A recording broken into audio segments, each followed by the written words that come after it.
ఆర్గనైజ్డ్గా ఉండాలని కోరుకొని మహిళలు ఉంటారా? రేపేం చేయాలో ముందు రోజు రాత్రే ఆలోచిస్తుంటారు. కొందరైతే వారానికి సరిపడా ప్రణాళిక ఉంటుంది. ఇక ఉద్యోగస్తులైతే సరే సరే, డెడ్లైన్ల పేరుతో నెల మొత్తానికి చేయాల్సిన పనులు సిద్ధంగా ఉంటాయి. వీటన్నిటినీ టు డూ లిస్ట్ అని రాసుకుంటారు. ప్రణాళిక ఉంది కాబట్టి పనులు సులువవుతాయి అనుకుంటారు. కానీ క్షేత్రస్థాయిలో ఇది ఇచ్చే ఒత్తిడి చాలా ఎక్కువ అంటున్నారు నిపుణులు.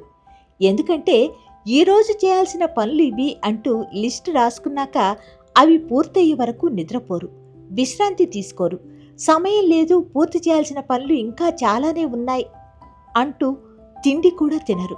రాసుకున్న పనుల్లో ఏ కొన్ని మిగిలిపోయినా వాటి గురించి ఆలోచిస్తూ నిద్రకు దూరం అవుతారు. వీటన్నిటి ఫలితమే ఉత్పాదకత తగ్గిపోవడం, మానసిక సమస్యలు. రోజువారీ పనుల జాబితా రాసుకుని ప్రణాళికాబద్ధంగా ఉండటం మంచి విషయమే.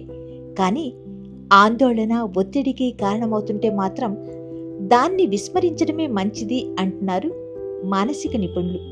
అందుకు బదులుగా రివర్స్ టు డూ లిస్ట్ రాసుకోమంటున్నారు. అంటే పూర్తయిన పనుల జాబితా.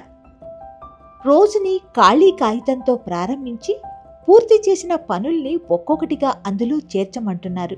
దీనివల్ల అసంపూర్తి అన్న అంశమే ఉండదు. పైగా ఇవి విజయాలుగా కనిపించి సానుకూల దృక్పథాన్ని పెంచుతాయట. మరో కొత్త అంశంతో మీ ముందుకు వస్తాను. మీ అనురాధ తీర్థాల.